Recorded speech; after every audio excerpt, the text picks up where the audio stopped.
साथियों नमस्कार। मैं आर.के. अमोल आज आपको इतिहास के पन्नों से एक स्टोरी बता रहे हैं। एक नवाब साहब थे, शायद लखनऊ के ही नवाब साहब रहे होंगे। उनकी अय्याशी के किस्से बता रहे हैं। एक 20-22 साल की लड़की उनके अय्याशी के लिए लाई गई थी। नवाबों को रोज एक लड़की चाहिए थी अय्याशी के लिए। कहने में भी मुझे कष्ट हो रहा है।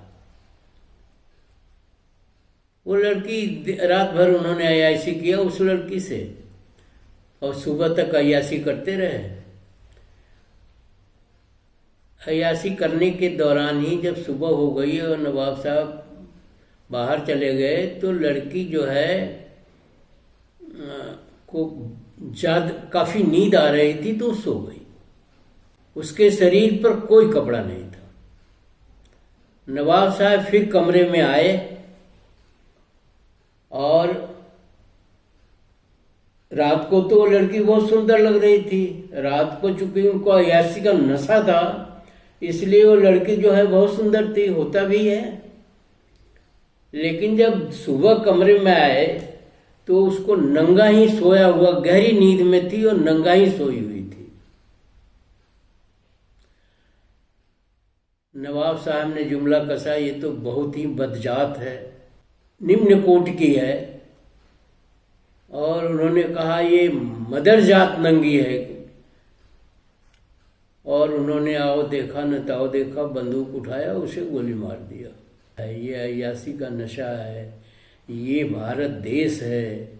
यहाँ भारत में किस किस तरह की घटनाएं होती हैं जो अजूबा है।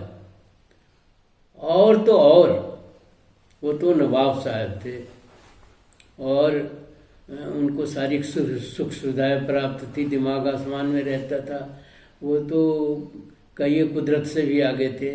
आज के साधु सन्यासी जो है वो इस तरह का काम करते हैं, अय्याशी करते हैं। और एक दो लड़कियों से अय्याशी नहीं करते, उनकी इच्छा होती है अनेकों लड़कियों से अय्याशी करें। और उनकी भाषा भी अय्याशों की भाषा होती है। आसाराम बापू को आप जानते होंगे। आसाराम बापू की उम्र 72 साल थी और जिससे उन्होंने अय्याशी के जो केस चला वो लड़की 13-14 साल की थी। भारत कब सुधरेगा? जमींदारों के अय्याशी और जमींदारों के तमाम किस्से कहानियाँ जो दूषित प्रकार के थे या जो क्रूर वो थे, और वो साधु सन्यासी भी वैसे ही होते हैं। तो इस देश का भला कौन करेगा? इस देश की गरिमा कैसे मेंटेन होगी या स्वीकार होगी? या ये देश की उन्नति भी उसी से रिलेटेड है। ये नेशनल कैरेक्टर कहेंगे इसको, राष्ट्रीय चरित्र कहेंगे। जब राष्ट्रीय चरित्र ही इतना गिरा हुआ है कि सन्यासी राजा हो रहे हैं, सन्यासी अय्याश हो रहे हैं, सन्यासी बिजनेसमैन हो रहे हैं। एक सन्यासी आपके बिजनेसमैन भी है, बहुत बड़े बिजनेसमैन है, आप जानते हैं उनका नाम बखूबी। योग भी कराते हैं, बिजनेस भी करते हैं। और एक चीज का बिजनेस नहीं करते हैं, दुनिया के तमाम चीजों का बिजनेस करते हैं।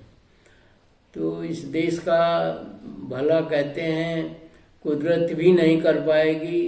ये देश कभी नहीं सुधरेगा, कभी नहीं सुधार होगा। और दृढ़ संकल्प अगर है और दृढ़ इच्छा शक्ति है तो जरूर सुधार होगा, ये भी मैं कहता हूँ। इसी के साथ वीडियो समाप्त करता हूँ। वीडियो को सब्सक्राइब शेयर करना न भूलें। धन्यवाद।